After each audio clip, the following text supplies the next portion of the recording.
Hola amigas y amigos de Sapiens Pro, hoy estoy con una leyenda del metal ecuatoriano y regional.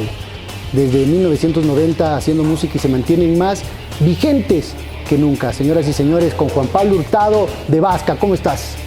Hola hermano, ¿cómo estás? Contentos de regresar a la capital y reencontrarnos con un público pues, que nos quiere mucho y los queremos también. Ahora estamos aquí en el backstage, pudimos ver su prueba de sonido. Y antes de escudriñar por esta línea de tiempo de la que te comentaba, te quiero preguntar, ¿cómo hacen para después de décadas seguirse manteniendo, no solamente como figurantes, sino como los protagonistas de la escena del rock ecuatoriano? Oye, bueno, ha sido creo que un trabajo con mucho esfuerzo durante todo este tiempo, pero creo que el momento en el que empezamos con muchas bandas a nuestro alrededor también, bandas amigas, se dio el momento. Fue el momento preciso donde que quizás los jóvenes necesitaban expresar lo que sentían de una manera más directa y con la música, ¿no? La música fue nuestra herramienta, fue nuestra arma para decir lo que sentíamos. Entonces creo que fue una época que nos dio la suerte o la fortuna de encontrarnos con una problemática social que vivía el Ecuador muy dura y la gente hizo de nuestras canciones suyas. Y ahí comenzó todo, entonces nos ha dado la suerte de continuar hasta ahora. Quizás, bueno, nos damos cuenta que lastimosamente las cosas se dan la vuelta, se repiten, ¿no? La problemática social sigue y los temas de nuevo toman fuerza, toman relevancia. Entonces, por una parte, pues bien por nosotros, quizás por que sigan los temas vigentes, pero por una parte nos damos cuenta que a nivel social estamos mal, ¿no? O sea, no ha cambiado nada, todo sigue siendo igual, viene un político, pasa lo mismo, viene otro, pasa lo mismo, la siguiente administración es igual, entonces es complejo, ¿no? Y la única forma, pues, de salir adelante, quizás de nuestra parte, pues la música nos da la fortaleza para continuar en nuestras vidas, en nuestros trabajos, saliendo adelante, luchando. Entonces creo que es parte importante de nuestra forma de vivir. Bien, vamos ahora a los finales de los años 80. Y atentos a mis amigos de Cuenca, porque el Antonio Ávila Maldonado fue el colegio de este hombre, entre antonianos también. ¿Qué recuerdos tienes en esa época? ¿Cuántos años tenías? ¿Qué estaba sucediendo en Cuenca en ese momento? Bueno, esa época estábamos en los 15, 16 años. Éramos amigos del barrio San Sebastián. Entonces, unos estudiaban en el Antonio Ávila, otros estudiaban en el Benigno Malo, y un poco por ahí se gestó el rock. Yo recuerdo que tenía música, cassettes, discos, y de ahí por ahí vino el gusto del heavy metal, del rock and roll. Entonces, el rock era lo que más nos gustaba, el rock latino de Ilegales, de Soda Stereo, de Caifanes, Los Héroes del Silencio luego. Pero éramos fans a morir de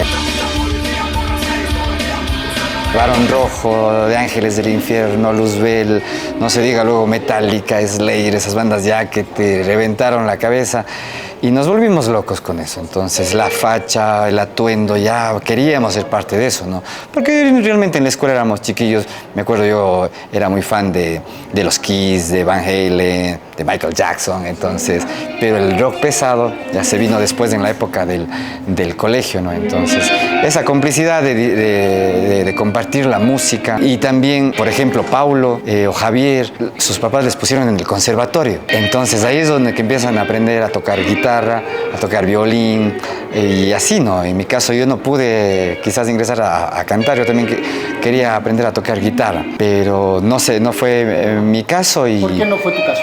Porque no, justamente mi madre pues no tuvo quizás esa visión de a ver qué le ponemos a este chico, no, más era, ¿estás malo en matemáticas? A clases de matemáticas. Entonces, creo que era lo peor que podían hacer nuestros padres. Entonces, yo quería hacer otras cosas, ¿no? Pues de cantar quizás, o teatro, lo que me gustaba. Pero llegamos a esto, entonces con la banda se inicia el gusto por la música, el gusto por el rock, salir del colegio y al principio yo como deportista pues éramos ir a jugar baloncesto, a nadar, todo, pero ya después se viene la música, se viene ya, yo sé tocar la guitarra, yo sé esto, ya no era el deporte, sino ya vamos a tocar unas cancioncitas de Los Ilegales, de Soda Stereo. Y ahí comienza. De la voz que tenía, ¿siempre tuviste esa voz potente o la fuiste construyendo? Jamás, yo no sé cantar para nada, digamos así. Nunca aprendí a cantar. Creo que las cosas se fueron dando con cada disco que fuimos haciendo. Y yo lo que trataba era de asemejarme quizás a una voz, ¿no? Metallica, por ejemplo, es un referente muy grande para mí, entonces trataba de imitarle un poco ese timbre de voz, Héroes del Silencio igual, y por ahí comenzó el gusto de la música. Entonces me decían, ven, tú sabes esa canción, ven, yo toco la guitarra, tú cantas. Entonces así comencé como cantante ya de rock, y me fue bien, porque nadie más se animaba a cantar. Entonces, claro, yo quizás desafinado y todo eso, pero cantaba. O sea, siempre personalidad también, se necesita mucha personalidad. Sí, quizás sí, un poco me aventaba eso. Siempre tímido, pero ya esa timidez pues la guardaba por dentro y trataba de soltar cuando estábamos cantando pues las ganas de quizás hacerte ver entre los chicos, las chicas, sobre todo. No, ya voy a cantar o quiero una banda para hacerme amigo de las chicas. Ya. Entonces comenzaba por ahí todo ese mundo. Y dejamos el deporte para dedicarnos a la música como un hobby al principio, ¿no? Interpretando covers de bandas como Metallica, como Héroes mismo, Slayer, Megadeth, ya con guitarra eléctrica, todo, y a subirnos en un escenario y de poco a poco primero figurar a nivel quizás local. Que entraron con fuerza desde un inicio, ¿no? De alguna manera sí, porque las otras bandas eran bandas de covers, por ejemplo, por decir de los Beatles, de Pink Floyd o algo del grunge que estaba en esa época, ¿no? Pero nosotros veníamos tocando Metallica o Slayer, entonces, y teníamos otros amigos también que lo hacían. Ya éramos de un circuito de bandas que de pronto estaban en el metal pesado. Esa fue la parte chévere y creo que toda la problemática social que se venía dando en nuestro país pues ya nos inspiró a hacer música propia, porque tocábamos una vez aquí y acá en otros lados y ya teníamos que también presentar algo nuevo. Entonces Paulo Freire es el que empieza, ¿no? Como digo, como guitarrista, como compositor, empieza a tocar la guitarra, empieza a hacer letras y ahí va empezando, ahí nos vamos juntando todos, dando ideas, metiendo partes, batería, bajo. Y ahí se va dando la banda. Y la canción de Hijos de... ¿Cómo sale esa canción icónica, por cierto, ¿no? Sí, mira, el Hijos de es prácticamente representa la visión de los jóvenes de ese momento. Yo, un caso, a manera personal, provengo de una familia muy humilde, entonces esas letras como que se sentían muy mías ya. Como digo, Pablo era el que componía, pero ya le íbamos cambiando las estrofas, sumando coros. La personalidad de cada uno. Exacto, entonces creo que esa fue la parte chévere de la banda. Al no ser cantante, mi forma de expresar las canciones eran como más reales porque las sentía y las expresaba. Entonces, quizás eso fue uno de los... Ese fue el mensaje quizás que llegaba al público. ¿Y la gente cómo lo recibió de esa manera? Es decir, agarraste la bandera de una generación, de un montón de jóvenes inconformes que querían expresar su voz y ustedes desde los escenarios de Cuenca empezaron con este tema que ya lleva décadas como es Vasca. El nombre Vasca, ¿de dónde salió? Vasca, mira, lo pone también Paulo.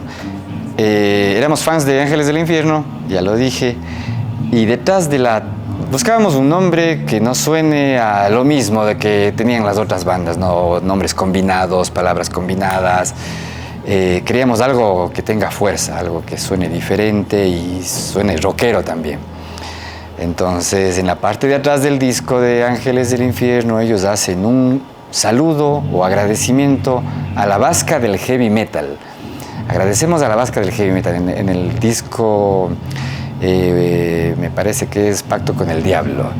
Imagínate ese título de ese disco para niños de 15, 16 años, una ciudad súper religiosa, Curuchupa como le llamamos nosotros, que solo al verte de cabello largo o vestido de negro ya eras la presencia del diablo, si no es más. Y eras un blanco fácil para la policía también. Totalmente, entonces todo esto que se daba pues de evitar que los chicos estén en las drogas, y entendemos, ¿no? Porque yo me recuerdo con mi vieja, yo como digo, era súper deportista, entonces trataba de no darle problemas a mi mamá. Cada vez venía, no fumarás, no tomarás, no te drogarás. Entonces uno llegaba tranquilo a casa ya. Así. Pero yo era el ángel de la guarda de mis amigos, les dejaba en las casas y salía corriendo porque las mamás pensaban que uno era el que les incitaba al alcohol, ¿no? El más mechón de todos seguramente es el que le está dañando a mi hijo. Entonces, en Cuenca. Y fue loco porque los compañeros de básquet pues, comenzaron desde muy chiquitos en el alcohol, en la fiesta, entonces un poco también se fue dejando de lado la parte musical, entonces habría que sentarse en hacer música, en, digamos, tomarle en serio esto, ¿no? Porque quieras o no, cualquier presentación que hagas, por más pequeña que sea, tiene que salir bien. Entonces nos pusimos empeñosos en eso y en cada lugar que tocábamos pues le metíamos las mejores de las ganas.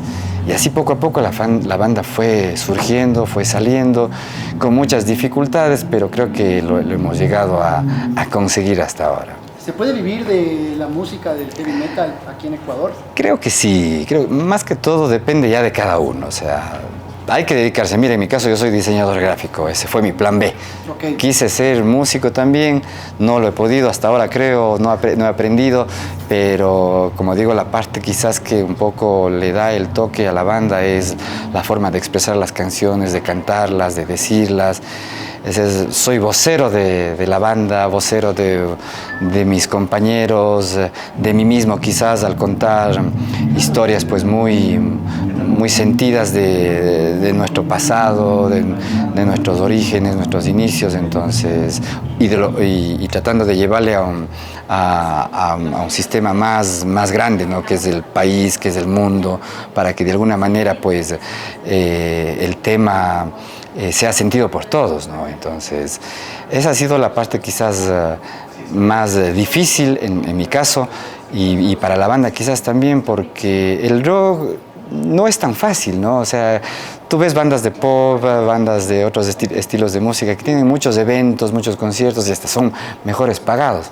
En el rock es complicado porque no hay productores, no hay disqueras, no hay, no sé, tantas cosas como en otros países, quizás vecinos que los tienen, ¿no? Entonces, de alguna manera somos independientes desde que nos iniciamos hasta ahora mismo. Requerimos hacer un disco, necesitamos ahorrar.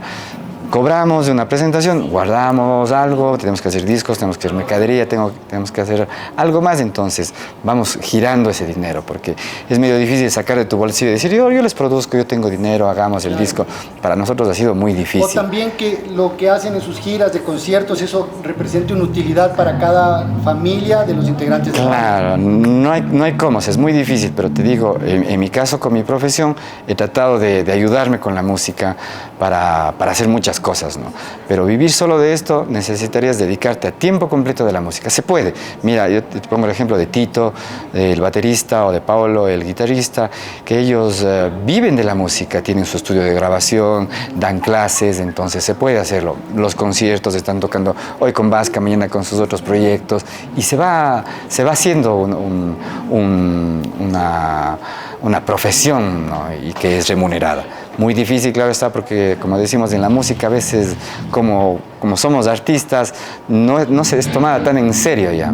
Yo también, en mi caso, que soy diseñador, a veces dicen, te haciendo un dibujito, y nada más, ¿no? Y no te quieren pagar por eso, entonces son cosas complejas, la música es totalmente igual, entonces piensan que no tiene una gracia o no sé cómo decirlo, pues no es como una profesión, ya simplemente es algo que tú lo tienes como un don o tienes esa habilidad, más nada. Entonces esa es la parte difícil, pero yo creo que las cosas han cambiado. Muchos amigos son ingenieros de sonido, tienen sus estudios, son músicos para tocar en otras bandas, músicos de sesión. Entonces se puede vivir de la música, quieras o no se puede, pero hay que ponerle mucho empeño, hay que saber en dónde estar y meterse en todos lados, ¿no? Porque no puedo decir yo hago solo rock, solo heavy metal y nada más.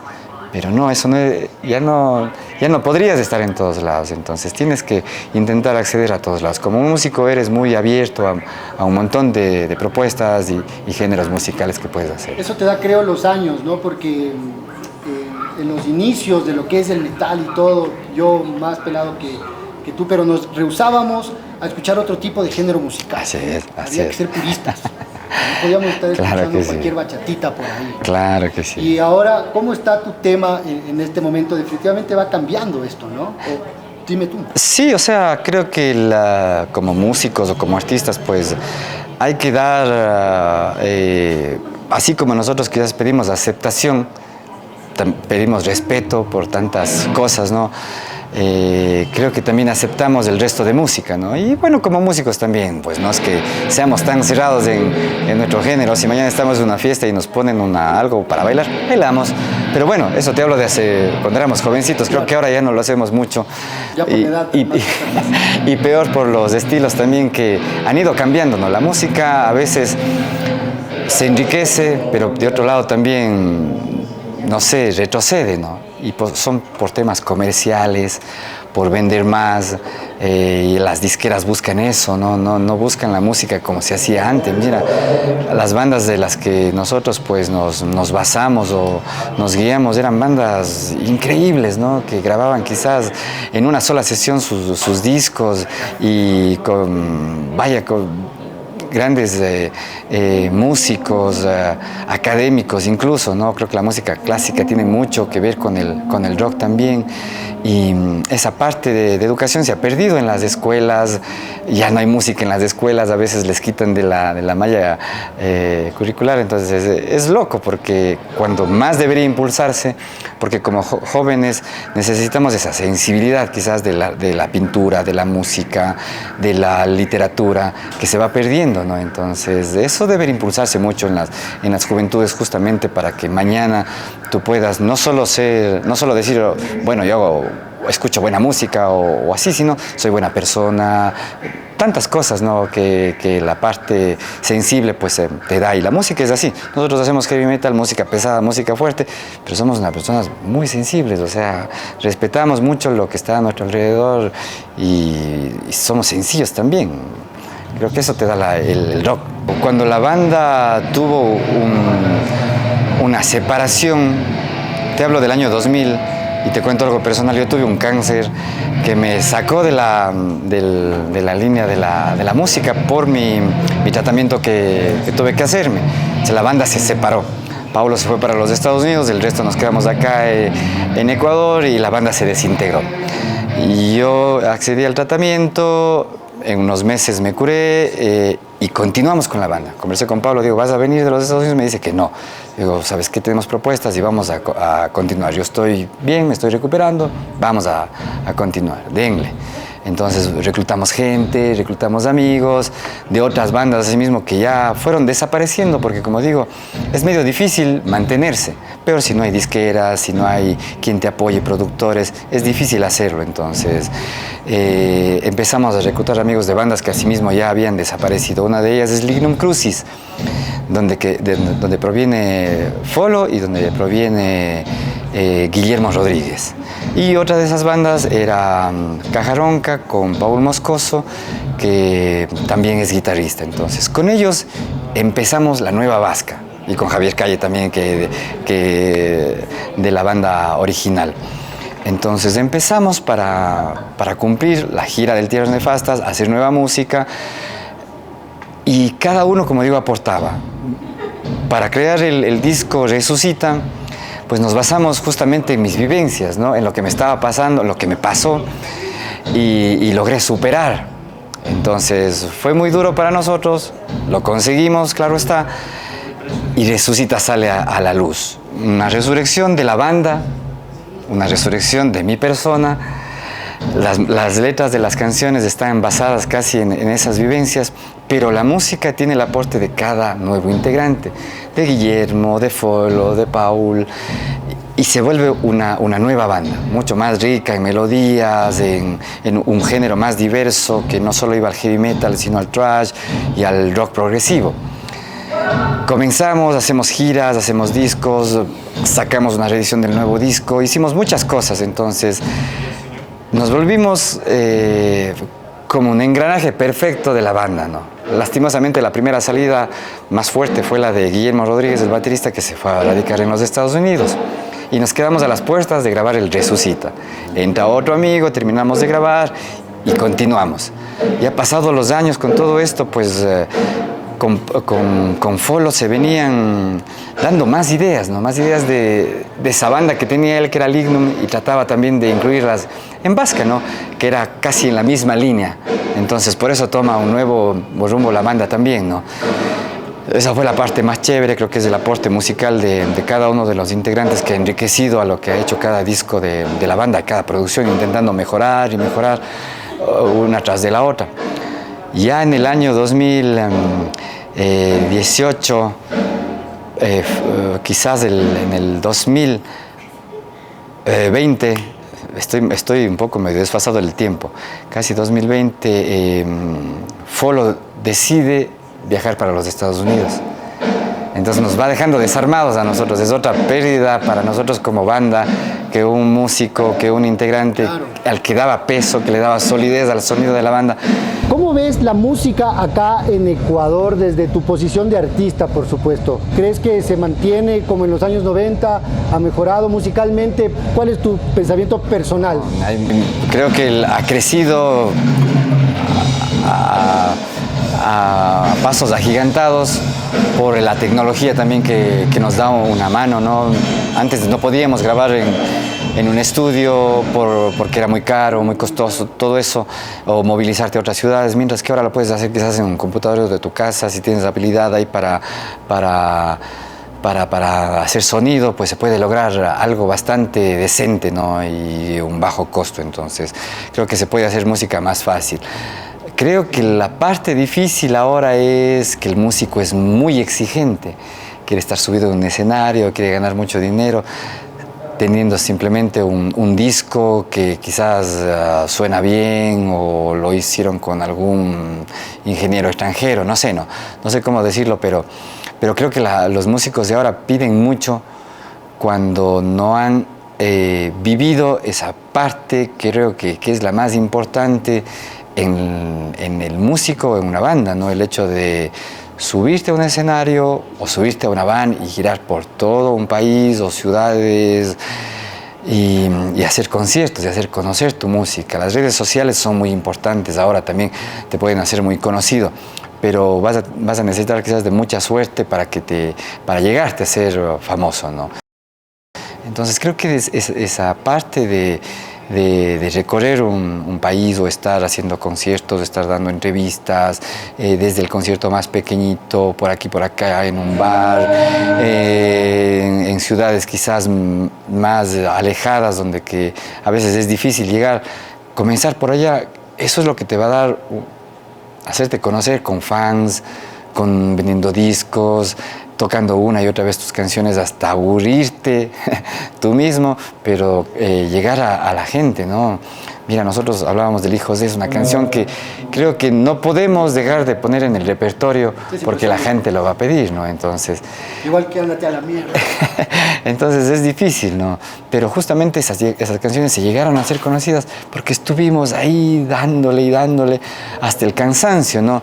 Incluso mucha gente decía, no, Vasca no sirve, esa música no vale, no dicen nada, no representan nada, no son buenos músicos. Toda la crítica era para hundirte, ¿no? Pero nosotros hemos sabido, digamos, responder a eso justamente estando en un escenario y haciendo que nuestra música de alguna manera pues tenga sentido, valga y el mensaje llegue a todo el mundo, ¿no? Entonces esa es la parte, creo, del artista, de los nuevos músicos que les falta hacer, ¿no? Yo entiendo que puedes tener un disco pues bonito, que suene bien, que tenga una linda portada o que tengas una linda página web o tus redes sociales estén bien manejadas, pero si la gente no te escucha, no te ve en escenario, no sientes tu esencia como artista, como músico, muy poco va a saber de lo que realmente estás queriendo transmitir, ¿no? Con la música. Entonces es muy difícil. Esa parte creo que es quizás como una recomendación que daría yo para los nuevos músicos, porque nos hemos encontrado con gente así, ¿no? Que de pronto piensa que ya lo tiene todo y se merece también o el mejor escenario o la mejor paga. Y es un recorrido muy duro que se tiene que hacer para llegar quizás a una grandeza o a un reconocimiento, ¿no? Comenzar desde abajo. todas las peripecias que hay que hacer para llegar, ¿no? Mira, nosotros ahora mismo, nosotros vendemos mercadería, nosotros nos encargamos de mandar a hacer las cosas, todo, entonces nos manejamos de manera independiente porque no hay como más. Y así surgimos, y así nos mantenemos, estamos cercanos al público. Creo que esa también es una de las partes más importantes, el hecho de acercarte a tu gente, a la que asiste a tus conciertos, a la que compra tu mercadería. Entonces hay esa conexión músico-público, ¿no? Músico-fan, que es la más chévere, ¿no? Todavía yo creo que no somos una banda gigante, porque esas bandas grandes pues quizás ni se dejan ver en las calles o no aparecen en ningún lado, ya son invisibles para el público, simplemente están en un escenario y en grandes festivales, ¿no? O recibiendo premios por aquí y por allá. Creo que nosotros también somos una banda muy sencilla, que estamos intentando dejar una huella en nuestro país, quizás en el mundo en algún momento, pero estamos haciendo el intento, seguimos intentando dejar una marca. Muy bien, muchísimas gracias a ti por este tiempo, hermano. Finalmente quisiera que mandes a la cámara de Sapiens Pro un mensaje a todos tus fanáticos que te siguen desde siempre, un mensaje para... Bueno, de acá con los locos desde Sapiens, pues les mando un abrazo gigante a toda la gente que nos ha seguido desde nuestros inicios hasta ahora, a todas esas generaciones nuevas que nos siguen, y es gracias al aporte o al apoyo de sus padres, ¿no? Que también les inculcan el rock, la música, como una parte de una forma de expresión, de hacernos sentir o de hacernos conocer, de hacerte dar en la sociedad que estás vivo, que eres alguien. El rock hace eso, ¿no? Dejamos una marca, una huella de decir, aquí estamos presentes, somos parte de una sociedad. Hoy quizás como todos somos niños, somos jóvenes, estamos buscando qué hacer. Mañana somos profesionales, estamos aportando a nuestra sociedad, estamos sacando adelante a nuestras familias, a nuestra profesión. Entonces creo que somos parte inevitable de un sistema, ¿no? Pero nuestra música creo que deja una huella muy especial en el rock, ¿no? Es muy energizante. Creo que esa es la parte chévere del rock, del heavy metal, que deja esa huella muy bacana en la sociedad. Señoras y señores, la leyenda Juan Pablo Hurtado de Vasca, yo soy Jorge, esto es Sapiens Pro, y recuerde que nos vemos a través de esa cámara.